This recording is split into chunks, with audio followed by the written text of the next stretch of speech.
കഴിഞ്ഞ കൊച്ചി മുഖാമുഖത്തിൽ അനസ് മൗലവി എത്രയോ സമയമെടുത്തുകൊണ്ടാണ് ബഹുമാന്യനായ ഹുസൈൻ സലഫിയെ സംബന്ധിച്ച് അധിക്ഷേപിച്ചുകൊണ്ട് ഞാൻ ഹുസൈൻ സലഫിന്റെ പടക്കാണ്, ഹുസൈൻ സലഫി മറുപടി പറയണം എന്നൊക്കെ പറഞ്ഞിട്ട് നിങ്ങൾ പടച്ചോളി. അത്രയും കൂലി ഹുസൈൻ സലഫി കിട്ടുന്നില്ല. എന്താ നിങ്ങൾ പറഞ്ഞ ഓരോ വാക്കിനും മുമ്പ് നിരപരാധിയാണെങ്കിൽ അതിന് കൂലി അള്ളാന്റെ ഭാഗത്ത് കിട്ടുന്നല്ല.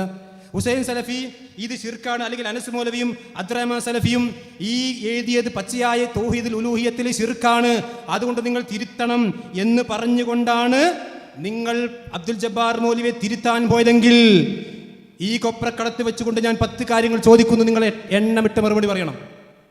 ഒന്ന്, പിന്നെ എങ്കിൽ 5 വർഷക്കാലം ഈ അൽ ഇസ്ലാഹിനെ നിങ്ങൾ KNM ന്യായീകരിച്ചത് എന്തുകൊണ്ട്? ഈ ഉലൂഹിയത്തിലെ ശിർക്ക്, പച്ചയായ ശിർക്ക് നിങ്ങൾ ന്യായീകരിച്ചത് എന്തുകൊണ്ട്? ഒന്ന്. രണ്ടാമത്തത്, 2007 ശേഷം നടന്ന പല വാദപ്രതിവാദങ്ങളിലും ഖണ്ഡന പ്രസംഗങ്ങളിലും ഈ ഉലൂഹിയത്തിൽ ശിർക്ക് വന്ന അബ്ദുൽ ജബ്ബാർ മൗലവി നിങ്ങൾ KNM ഔദ്യോഗികമായി കൊണ്ട് പങ്കെടുപ്പിച്ചത് എന്തുകൊണ്ട്? 2. മൂന്നാമത്തത്, 2009 ഇതേ അബ്ദുറഹ്മാൻ സലഫി പിന്നെ ജാമിയ നദിവിയയിൽ വെച്ചുകൊണ്ട് ഇസ്ലാഹുമായി കൊണ്ട് ബന്ധപ്പെട്ട ചോദ്യം വന്നപ്പോൾ ഇതേ ഇസ്ലാഹിനെ ന്യായീകരിച്ചുകൊണ്ട് സംസാരിച്ചത് എന്തുകൊണ്ട്? 3. നാലാമത്തത്, ഇതേ അബ്ദുറഹ്മാൻ സലഫി തന്നെ 2009 ജിദ്ദയിൽ വെച്ചുകൊണ്ട് ഇതേ ഇസ്ലാഹിനെ ന്യായീകരിച്ചതുകൊണ്ട് സംസാരിച്ചിട്ടുണ്ട്. എന്തുകൊണ്ട്? 5. 2011 അനസ് മൗലവിയുടെ നേതൃത്വത്തിൽ ഇസ്തിഖാമ പരിപാടിയിൽ കൊണ്ടോട്ടിയിൽ നിന്നും അബ്ദുൽ ജബ്ബാർ മൗലവിയെ കാറെടുത്തുകൊണ്ട് നിങ്ങൾ തെക്കൻ ജില്ലയിലേക്ക് കൊണ്ടുപോയി സ്റ്റേജിൽ ആനയിച്ചിരുത്തി ഇതേ ഇസ്ലാഹ് പൊക്കി പിടിച്ചുകൊണ്ട് ഇതിൽ തൗഹീദുൽ ഉലൂഹിയത്തിൽ ശിർക്കുണ്ടെങ്കിൽ ആ ശിർക്ക് പറയാൻ നിങ്ങൾക്ക് അവസരം കിട്ടിയിട്ട് എന്തുകൊണ്ട് പറഞ്ഞില്ല അനസ് മൗലവി? നിങ്ങൾ മറുപടി പറയണം. 6. അദ്ദേഹത്തെ സ്റ്റേജിൽ ഇരുത്തിക്കൊണ്ടാണ് ഈ വിവാദ ലേഖനം നിങ്ങൾ ഉയർത്തിക്കൊണ്ട് അതിൽ ശിർക്കില്ലെന്നും അതുപോലെ തന്നെ അല്ലാഹു അല്ലാത്തുള്ള പ്രാർത്ഥനയില്ലെന്നും നിങ്ങൾ പറഞ്ഞത്. എങ്കിൽ അതെന്ത്? 7ാമത്തെ കാര്യം, ഇന്നത്തെ KJന്റെ സെക്രട്ടറിയാണ് പിന്നെ മുഖാമുഖത്തിൽ മറ്റൊന്ന് സംസാരിച്ചത്. ആ ഇസ്ലാഹി ലേഖനത്തെ അയാളും ശിർക്ക് എന്ന് പറഞ്ഞിട്ടില്ല. എന്തുകൊണ്ട്? 7. 8ാമത്തെ കാര്യം, സംഘടനാ പിളർപ്പിന്റെ എത്രയോ വർഷങ്ങൾക്ക് മുമ്പ് ഇതേ വിഷയം അബ്ദുൽ ജബ്ബാർ മൗലവി എഴുതി ഇതേ വിഷയം ബഹുമാനനായ ചെറിയ മുണ്ടം എഴുതിയിട്ട് അത് ശിർക്കാണെന്ന് എന്തുകൊണ്ട് പറഞ്ഞിട്ടില്ല?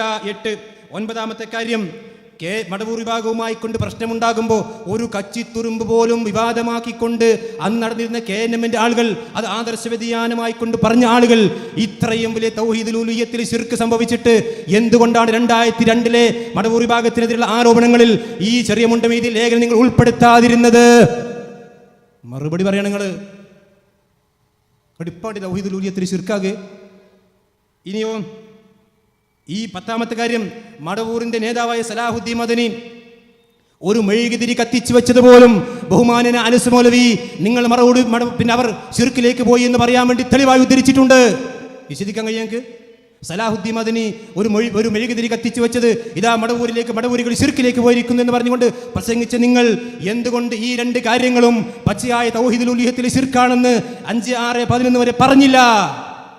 മറുപടി പറയണം. 10 കാര്യങ്ങൾ നിങ്ങളവിടെ 3/4 മണിക്കൂർ പ്രസംഗിച്ചല്ലോ. അതുകൊണ്ട് എണ്ണമിട്ടുകൊണ്ട് ഇത് തൗഹീദുൽ ഉലൂഹിയത്തിൽ ശിർക്കാണെങ്കിൽ ഈ 10 കാര്യങ്ങൾ നിങ്ങൾ മറുപടി പറയണം.